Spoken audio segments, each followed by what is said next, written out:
So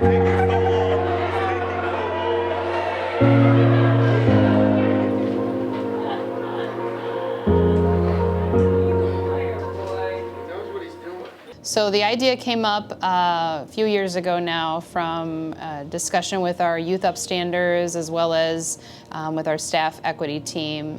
Separate discussions showed that there was a need in the building for a quiet space. We wanted to offer a quiet space for students or even staff members to enjoy their lunch so they don't have to sit in the cafeteria and be around all the loud noises. You know, maybe some might have sensory issues or really bad anxiety. So we wanted to make sure overall we had a nice quiet space for kids to come do their work and also get counseling assistance if they need it, print out papers. So that's how we came about it.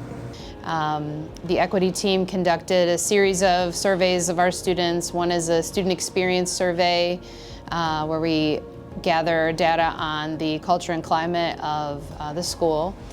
We did a food equity survey in partnership with Airmark Food Services, where we assessed how often students are eating, how often they're hungry, and for what various reasons they aren't eating. And one of those was we discovered that the dining hall environment was uncomfortable for some.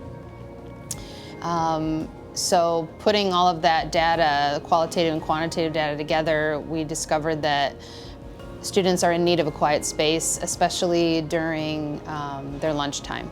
Typically when they get here, they'll usually do quiet work. Some of the students will get on the computers here, get on their Chromebooks. We have all kinds of games here that they can play. Some students play Uno. There's also a lot of coloring, a lot of mindful coloring spaces that they can utilize here. So that's typically what they do.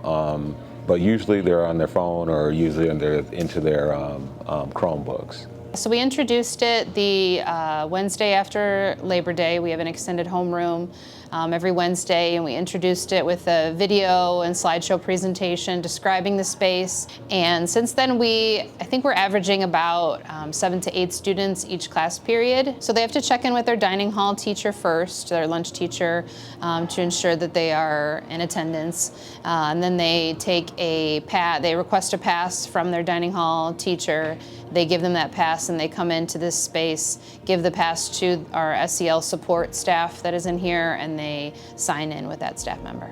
The lunchroom can be loud, it can be overwhelming at times, and sometimes students just need a break from that. So if they're feeling anxious or overwhelmed by what's going on in the lunchroom, they can come in here to this quiet space. It's a lot smaller, the lighting is dimmer, and it's just something that they can,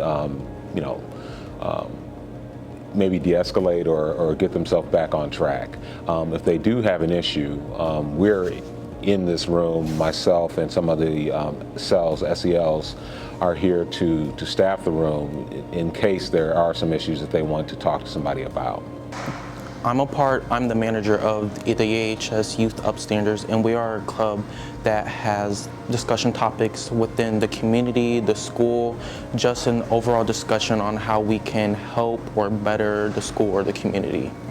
This is my first year in Youth Upstanders, and I joined because I wanted to help make a change in the school and in the community. And yes, we join community events and get involved that way.